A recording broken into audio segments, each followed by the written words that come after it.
Hi everyone, I will be talking about the CAFS option today, Individuals and Work, focusing on the syllabus area, patterns of work.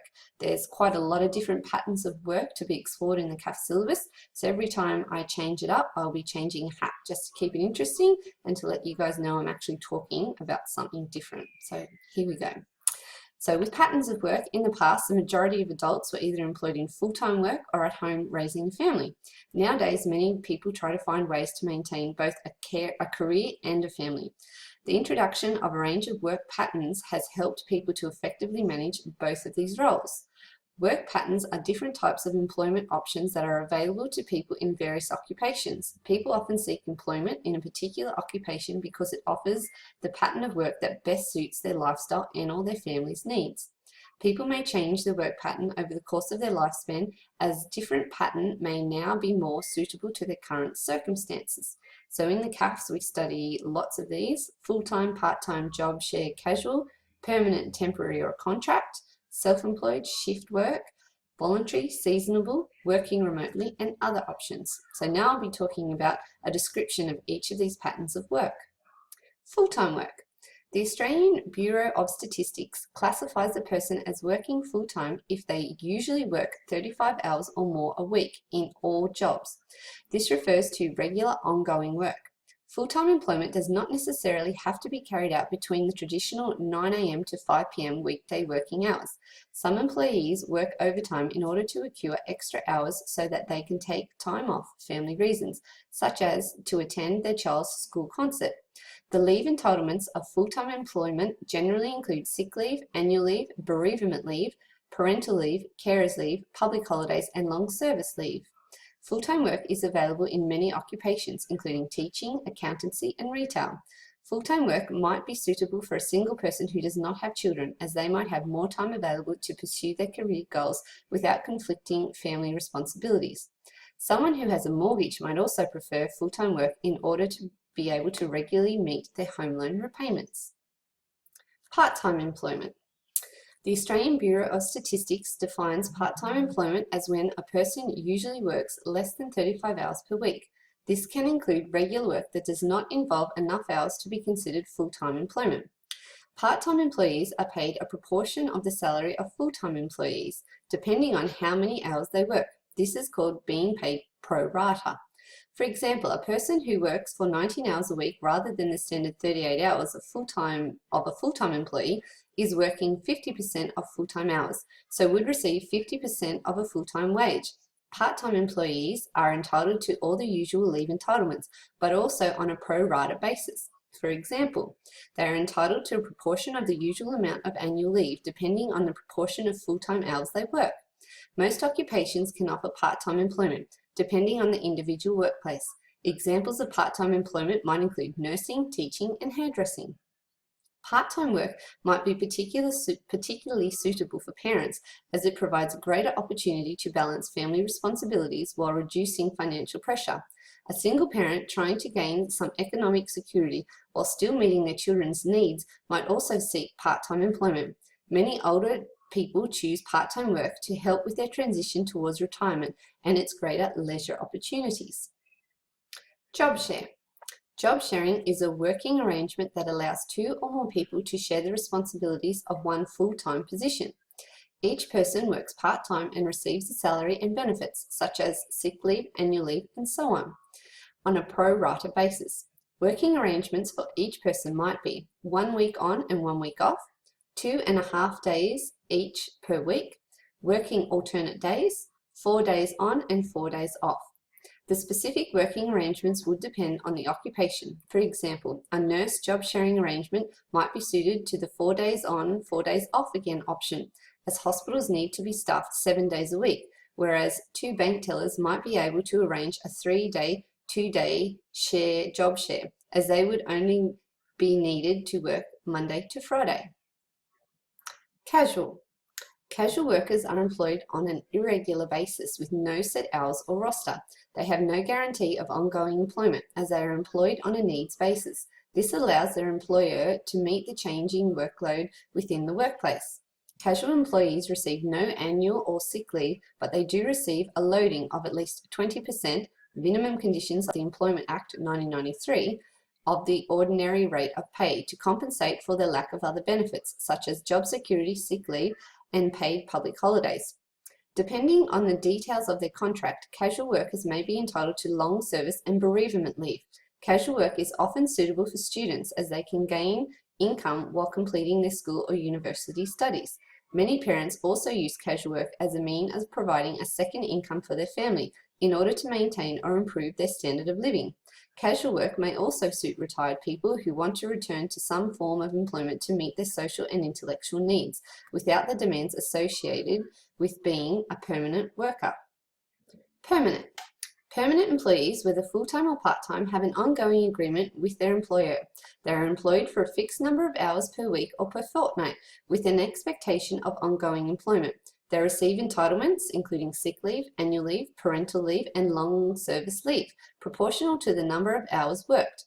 Permanent work may be especially suitable for people who have a mortgage, as it provides greater job security than other work patterns.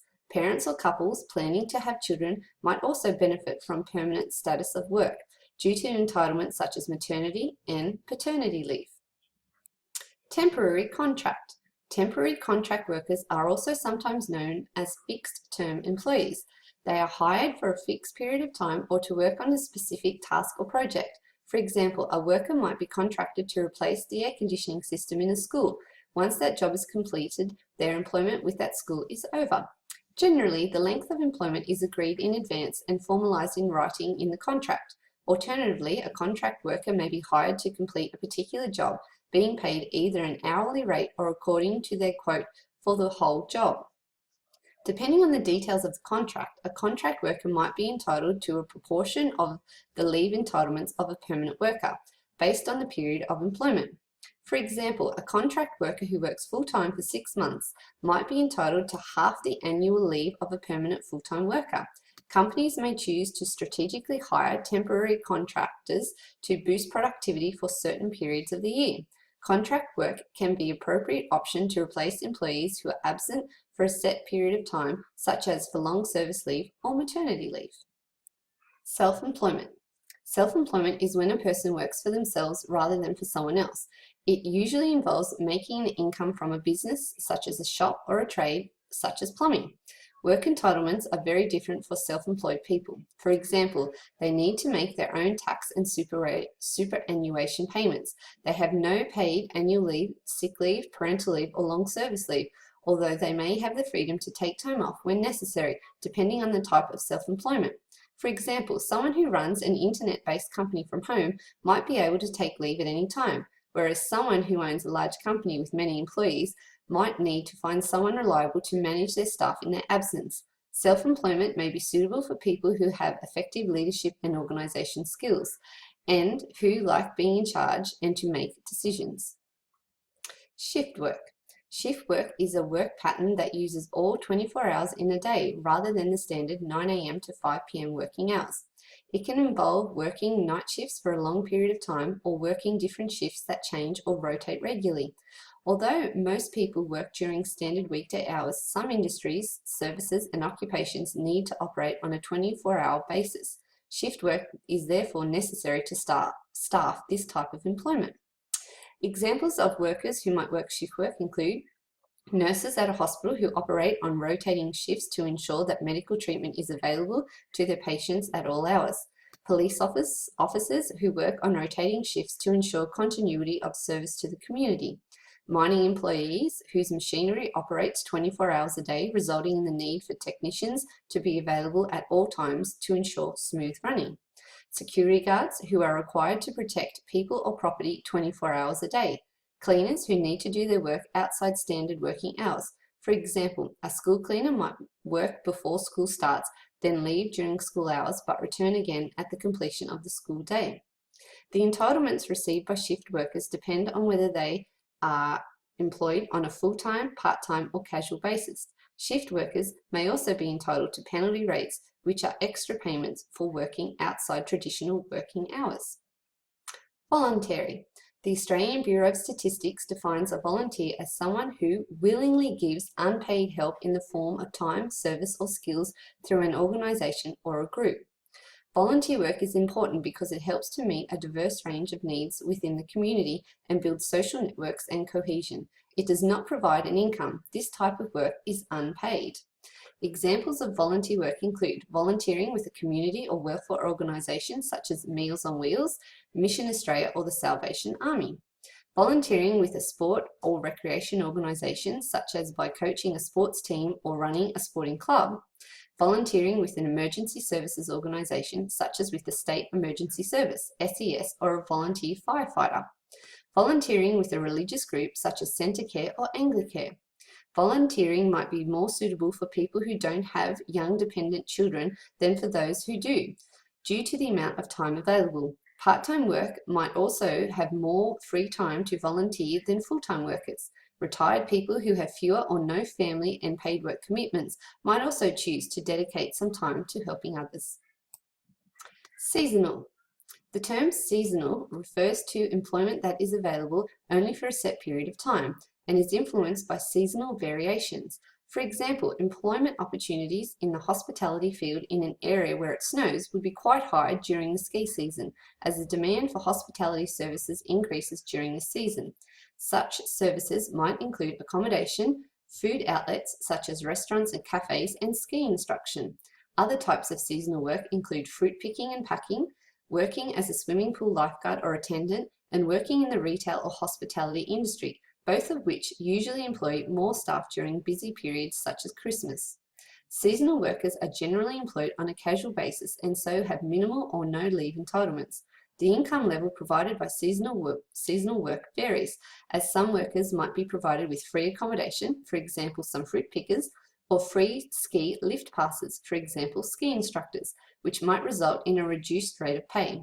Seasonal work might be suitable for a single person without family constraints, which would restrict travel plans. It might also suit students during holiday periods, as well as tourists and backpackers, as they can earn money while experiencing different places and cultures. Seasonal work might also suit families who want a break from their usual working lives.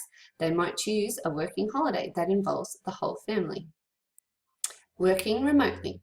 Working remotely is a work arrangement in which employees have flexibility in their working locations and hours. A daily commute to a central place of work is replaced with telecommunication links such as telephone, email, and internet. Some people work from home while others use this technology to work from another location, such as an internet cafe. Working remotely can also involve working away from the home for a period of time.